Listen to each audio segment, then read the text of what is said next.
여러분 아시는 대로 저희 교회 우리 이찬복 장로님, 피태 장로님 호텔을 이렇게 사셔가지고 리모델링을 해서 다시 또 팔고 하신 사업을 하시는 장로님이십니다.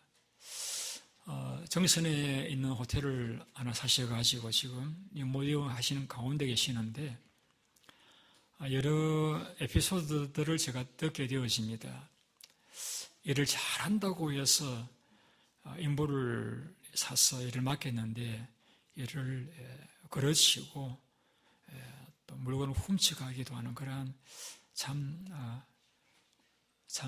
있을 수 없는 그런 이야기들을 듣게 되어집니다. 그러면 안 되죠, 그죠? 어떤 이제 건축업을 하시는 분이 계셨는데 이분이 이제 평생 동안 건축업에서 수공들미 일을 잘 했습니다. 이제는 나이가 많아서 은퇴할 때가 다 됐습니다. 은퇴를 이제 퇴직을 앞두고 있는 어느 날에 차장이 그를 불렀습니다. 그리고는 마지막으로 집 한 채만 더 지어줄 수 없겠느냐. 그래서 내심으로는 이제 퇴직을 앞두고 있는 이 시점에 까지도 나를 또 일을 시키는가 생각하니 좀 마음에 한 곳에 좀 섭섭한 마음이 들었던 것 같아요.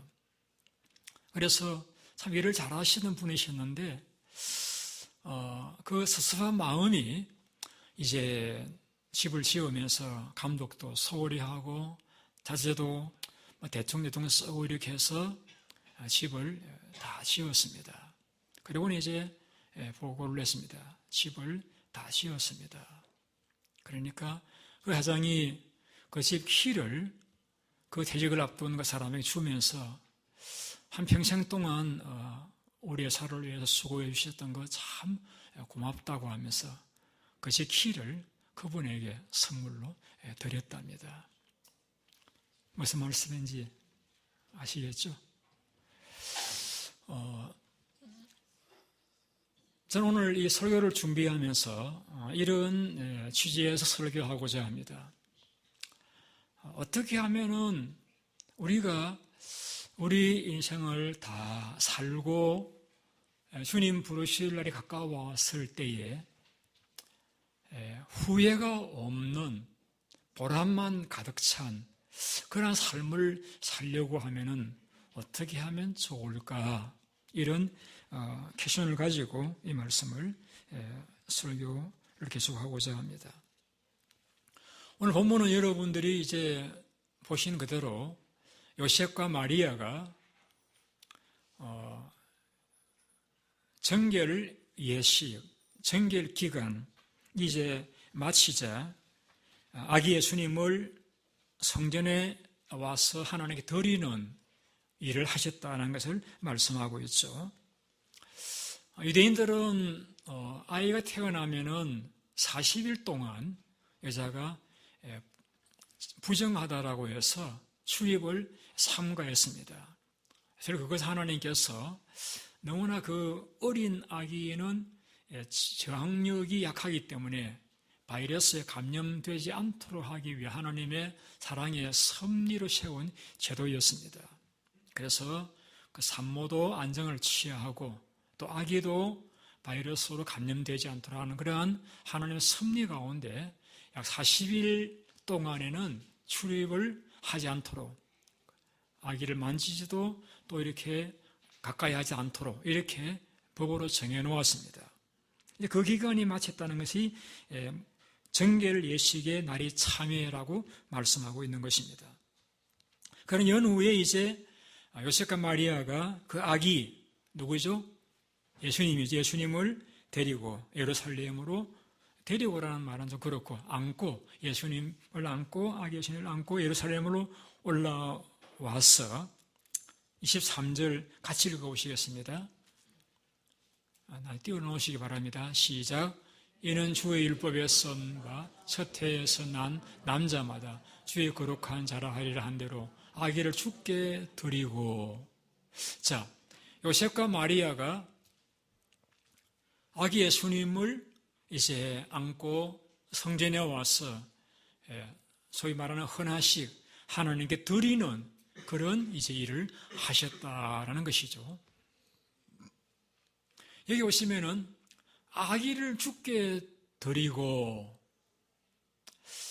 여기서 아기를 드렸다라고 하는 것은 아기를 바쳤다, 그렇게 표현할 수도 있죠. 아기를 하나님께 바쳐드렸다. 오늘 여기서 아기를 바쳐드렸다라고 하는 것이 사무엘 선지자의 어머니 한나가 사무엘이 태어나서 이제 예쁘게 자라갈 적에 그 아이를 성전에 들여서 성전에서 머물면서 성소일을 하게 했던 그러한 것을 말씀하는 것은 아닙니다.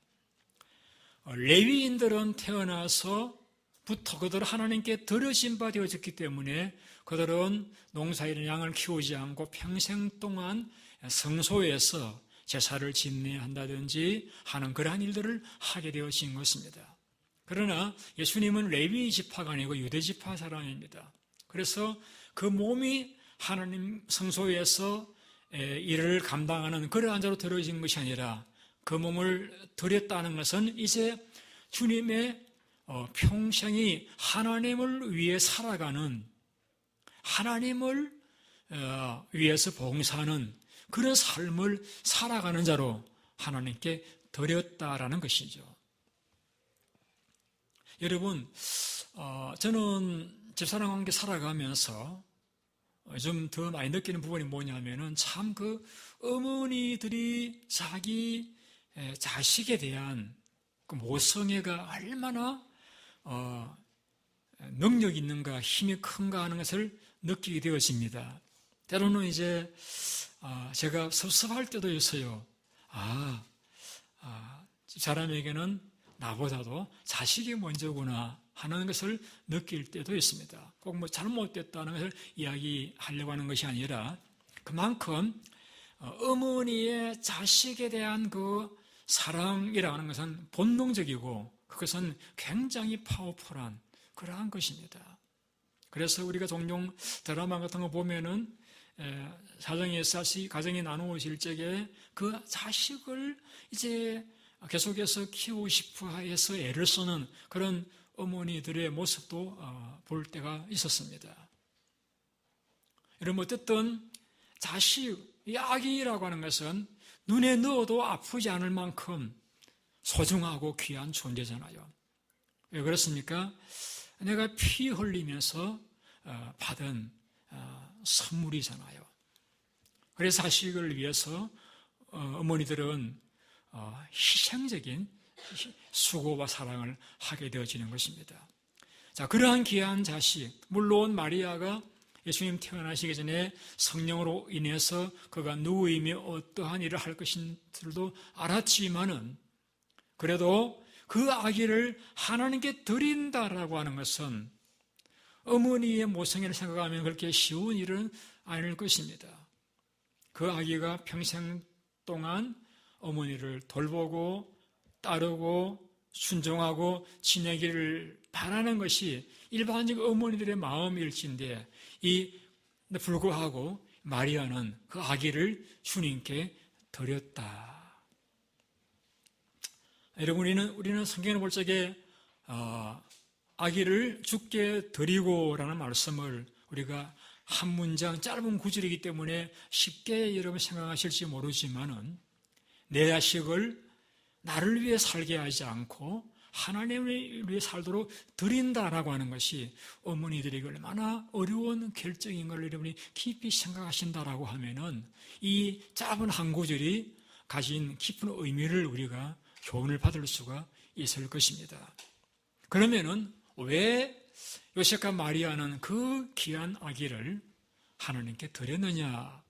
본문에 보시면 이렇게 말씀하고 그 이유는 율법에 쓴 바 첫 해에 처음 난 남자마다 주의 거룩한 자라 하리라 한 대로라고 했습니다. 이 말씀은 출애굽기 13장 2절에서 이렇게 표현되어지고 있습니다. 이스라엘 자손 중에서 사람이나 짐승을 막론하고 태에 처음 난 모든 것은 다 거룩히 구별하여 내게 돌리라. 이는 내 것이니라. 하나님께서 히브리 백성들이 애굽에서 노예로 오시는 그들을 구원하시기 위해서 모세를 보내 그들을 이끌려고 할 때에 당시 애굽의 왕 바로가 가시 거부하고 그 하나님 명령을 따르지를 않았습니다. 마지막으로 하나님께서 장자를 죽이는 그런 재앙을 내리실 때에 히브리인들에게는 그에 사는 집 양 기둥에다가 양을 죽여 피를 칠하게 했습니다.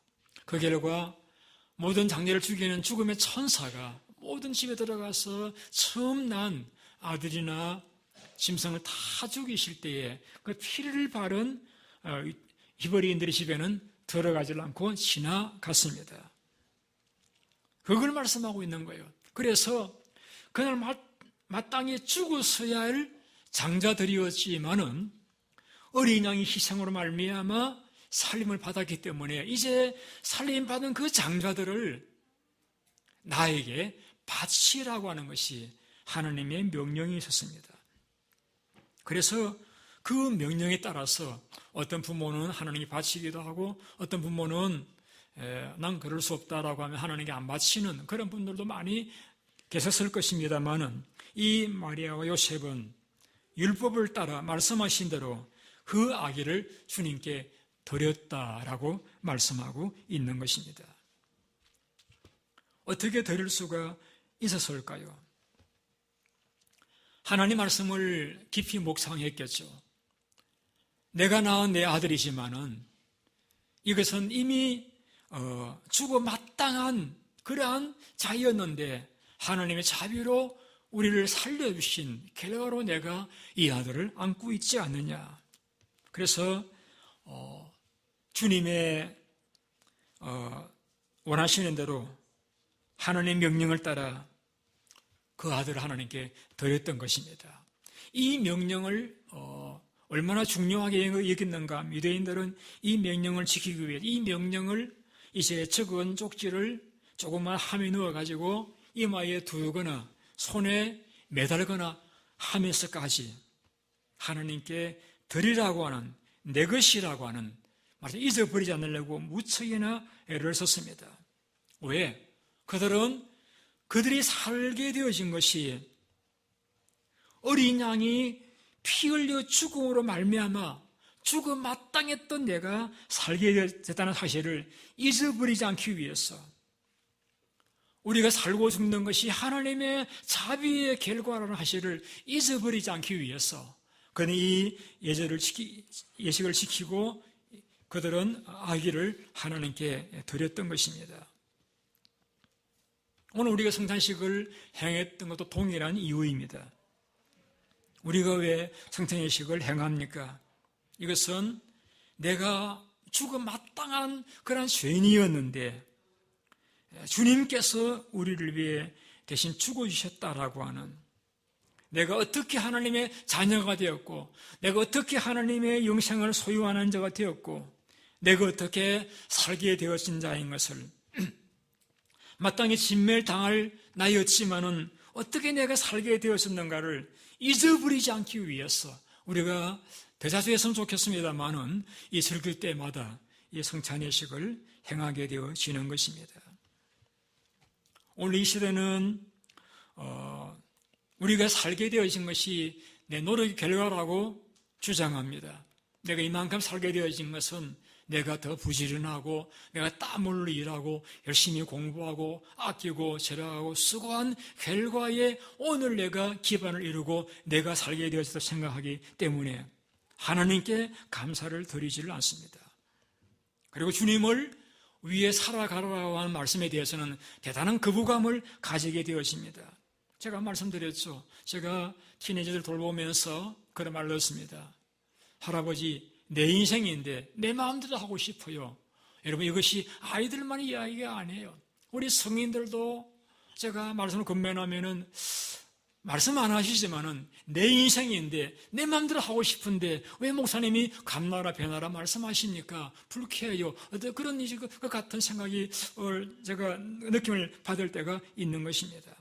이것은 오늘 여러분의 문제만이 아니라 오늘 시대 모든 사람들이 내 현재의 삶은 내 노력의 결과라고 내가 여기기 때문에 내 결과로 노력의 결과로 얻게 된 내 모든 것들을 하나님께 드리라고요? 그것은 불가능합니다. 못 드립니다. 그래서 그 인생에서 주님을 밀쳐내고 여전히 내가 그 인생의 자리에 앉아서 내 마음대로 모든 일을 결정하고 주장하고 살아가는 것이 이 시대 모든 사람들의 저는 삶이라고 생각합니다. 바울도 로마서 12장을 쓰면서 이렇게 이야기했습니다. 그러므로 하나님 자비하심으로 너희를 권하노니 너희 몸을 하나님 기뻐하시는 거룩한 산제사로 드리라.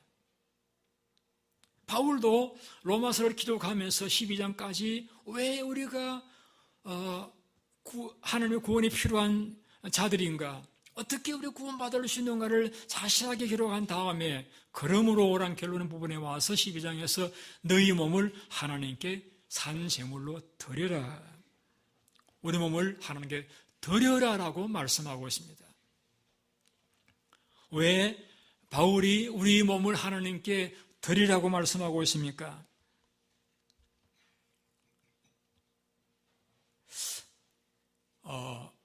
내가 어떠한 존재였으며 어떠한 희생으로 내가 살게 되었는지, 어떠한 사랑으로 내가 용납되어지는지를 아는 자라고 하면은 우리 몸을 내 마음대로 사용할 것이 아니라 하나님께 드리는 것이 마땅하다라고 말씀하고 있는 것입니다.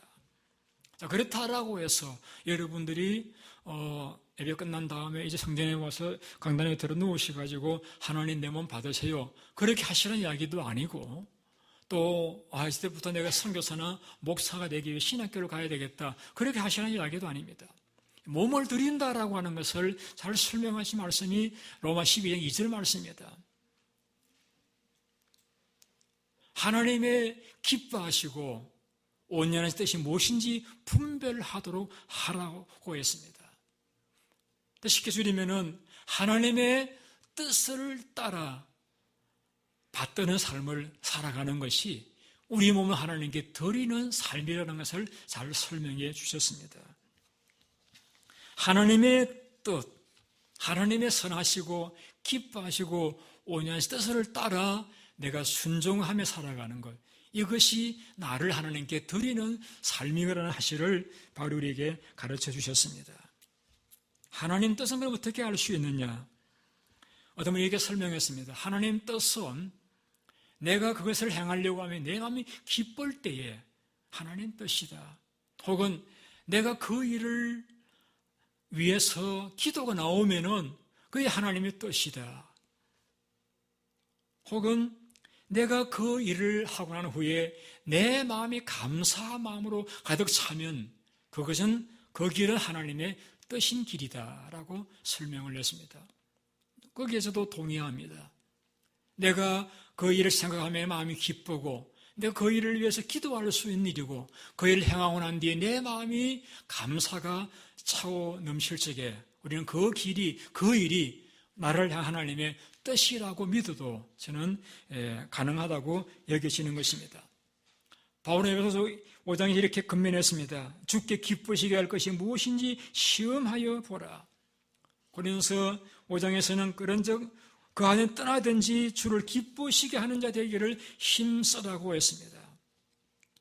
제가 한 1년 전인가요? 2년 전인가요?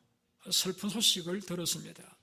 이곳에서 신에다가 한국에 가신 어떤 분의 그 사랑하는 딸이 스스로 목숨을 끊었다는 이야기를 들었습니다. 제가 친아버지는 아니지만 참 마음이 안타까웠습니다. 왜냐하면 그 어머니는 그 딸을 위해서 아마 고생하고 안 먹고 안 쓰고 이렇게 해서 학교도 보내고 이날까지 키우고 이제는 성인이 되어서 이제는 뭔가 어머니 마음을 이해하고 동생들 돌보며 일할 수 있는 그러한 나이인데 그만 죽어버렸으니까 얼마나 그 어머니의 마음이 안타까웠을까. 그렇게 사랑과 희생과 헌신적으로 돌보았는데 이제는 이만하면 이제는 어머니의 마음을 이해하고 통신 돌볼 줄 알았는데 그렇게 허무하게 죽어버린 그 딸을 대하는 어머니의 마음이 얼마나 아프실까. 여러분, 저는 하나님 마음을 생각해 봅니다. 하나님께서 우리를 살리시기 위해서 그 귀한 독생자를 피 흘리시고 매일 맞으시고 그 부끄러운 수치의 십자가에 달리시도까지 허락하셨는데 그렇게 해서 살려낸 자들이 바로 저와 여러분들 아닙니까? 근데 그렇게 그 아들을 희생시키시면서까지 살려내어준 저와 여러분들인데 우리가 만일에 돈에 끌려다니는 수준 넘어가지 살아간다라고 하면은 우리가 성적 쾌락에 빠져서 어떤 그런 길을 걸어간다라고 하면은 우리가 명예의 노예가 되어서 살아간다라고 하면은 그냥 도둑놈이 되고 돌에 맞아 죽고 적사하고 나병에 걸려 죽고 장님이 되고 충이 먹어서 죽임을 당하고 산채로 지옥에 떨어지는 에덴을 상실해버리는 그러한 결과에 이른다라고 하면은 우리를 살리기 위해서 희생하신 사랑을 보여주신 하나님의 마음이 얼마나 안타까우실까. 그런 큰 희생을 통해서 우리를 살려내 놓았다라고 하면은 우리가 좀 가치 있고 아름답고 보배롭게 살아야 하나님의 마음이 허무하실 텐데 그런 희생을 통해서 우리를 살려놓았는데 우리 너무나 부질없는 그러한 것들을 위해서 허무와 가치 없이 우리 인생을 낭비하며 살아간다라고 할 적에 하나님의 마음이 어떠하실까? 우리는 그렇게 이야기할 수 있겠죠. 하나님 내 인생이니까 내 인생에 하나님 개입하지 마세요. 나는 내 인생 내 마음대로 내 하고 싶은 대로 살고 싶습니다 하고 물론 말할 수 있겠죠. 근데 여러분 내 인생이라고 이 존재가 존재하게 되어진 것이 하나님의 자비의 결과이지 않습니까? 죽을 우리였는데 하나님의 자비로 우리를 살려 놓아주셨지 않습니까?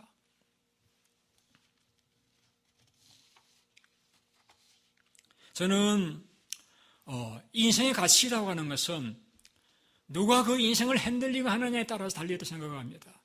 똑같은 사람이지만은 탐심이 핸들링하면은 도둑놈이 되는 것이에요. 그럼 하나님이 다스리시면은 그 사람은 성자가 되어지는 거예요. 정령 다스리면 그 사람은 생망가 되어지는 것이지만은 하나님 다스리시는 사람은 하나님의 사람이 되어지는 것입니다. 이 마이크 별것 없어요. 아이들이 갖고 놀면은 이것은 장난감에 불과하겠죠. 장난감으로 쓸모없는 것이지만은 그러나 강단에서 존재할 적에는 하나님의 말씀을 전해주는 도구로 귀하게 쓰임 받는 거예요.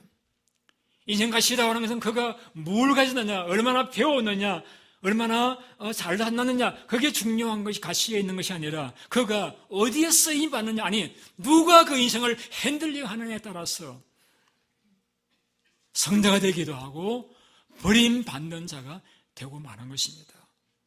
왜 바울이 우리에게 너희 몸을 하나님께 드리라고 말씀하고 있습니까? 왜 마리아 그의 아기를 하나님께 드렸습니까? 하나님께서 이 인생을 핸들링 하셔가지고 하나님이 다스리시고 사용하셔서 귀하고 가치 있고 아름다운 삶을 살게 되기를 원하셔서 드리고 또 드리라고 우리에게 권면하고 계시지 않겠습니까? 주식을 산 적도 없고 투자한 적도 없습니다만은 주식을 하시는 분들은 그렇게 투자한다고 들었습니다. 이 회사는 가치 있는 회사이다. 그래서 이 회사에 투자하면 반드시 주식이 이제 값이 올라갈 것이다라고 회사가 가치 있는 일을 한다고 확신될 적에 그 회사 주식을 산다고 들었습니다. 우리는 살아가면서 무엇인가 내가 가치 있다고 여기는 일에 내 시간과 내 물질과 내 인생을 투자하며 살아가는 거예요.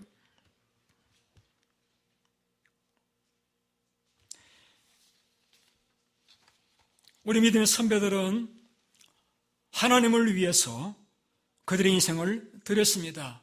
지난번에 설교했던 바울같이 그는 좋은 가문, 훌륭한 이제 부모들 밑에 자라서 로마 시민권을 가지고 그가 히브리인 같은 베냐민 지파 사람으로서 그는 많은 학문을 가졌던 그런 사람입니다만은 예수님을 만나면서 예수님이 바로 메시아임을 깨달았기에 그는 예수님을 위해서 그 모든 자랑스러운 것들은 다 배설물처럼 여기고 그 예수를 위해서 매맞고 헐벗고 굶주리고 고통당하면서 복음 전하는 삶을 살아갈 수가 있었던 것은 예수 그리스도가 누구인지를 바로 알았고 그분을 위해 살아가는 것이 참된 가치임을 알았기에 그는 그분을 위해서 그 모든 것을 드렸습니다.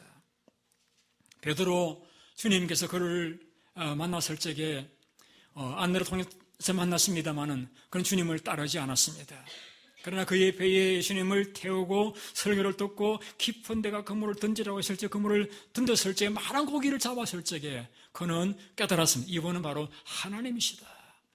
이분은 진정한 메시아이시다. 깨달았기에 그는 그를 위해서 배도 그물도 버리고 주님을 따라 나서서 위대한 사도가 되셨습니다. 왜 우리가 하나님께 드리는 삶을 살아가지 못합니까? 내가 누구인지를 몰라서 그렇습니다. 내가 죽어 마땅한 그런 죄인이었음을 모르기 때문입니다. 하나님이 어떠한 희생으로 나를 살려주시는지 모르기 때문에 주님께 나를 드리지 못하는 거예요. 그러나 내가 어떠한 자이든지를 내가 알고 하나님이 나를 위해 어떤 일을 행하시는지를 내가 안다라고 하면은 우리는 주님 앞에 나를 드릴 수가 있을 것입니다. 가룟 유다, 그는 불행한 사람입니다. 예수님 함께 먹고 자고 지내면서 설교를 들었던 사람이지만 그에게는 예수님이 소중하지 않았습니다. 그에게는 최고의 가치가 예수님이 아니었습니다. 그에게는 돈이 더 중요했습니다. 그 돈 몇 푼을 인하여서 예수님을 팔아버리는 불행한 자가 되어져 버리고 말았습니다. 성경은 한 청년 부자가 예수님께 왔습니다. 선생님, 어떻게 하면 제가 영생을 얻을 수 있겠습니까? 그래, 너의 재산을 다 팔아 가난한 자를 주고 나를 따르라. 그때 이 청년은 슬픈 기색을 하며 떠나갔습니다. 왜? 영생 얻으려고 와서 물었습니다. 답을 주셨습니다. 그런데 왜 떠나갔습니까? 그에게는 예수님보다 재물이 더 가치가 있었기 때문입니다. 여러분, 예수 그리스도는 여러분을 위해 희생하셨습니다.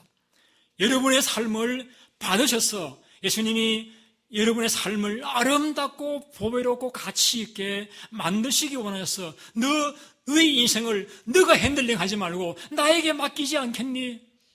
우리 지금 성령으로 제안하고 계시는 것입니다. 예수님을 따르는 길이 천국 가는 길이요, 예수님을 따르는 길이 영생의 길이요, 예수님 따르는 길이 참된 보배로운 길임을 알지인데 우리는 우리의 인생의 가치를 주님께 드리고 주님의 인도에 내 인생을 맡기는 주의 뜻에 내가 복종하는 그런 신증이 나를 드리는 인생이 되어진다라고 하면은 제가 장담할까요? 결코 여러분 외롭지 않습니다. 여러분이 마지막 때에 절망하지 않을 것입니다.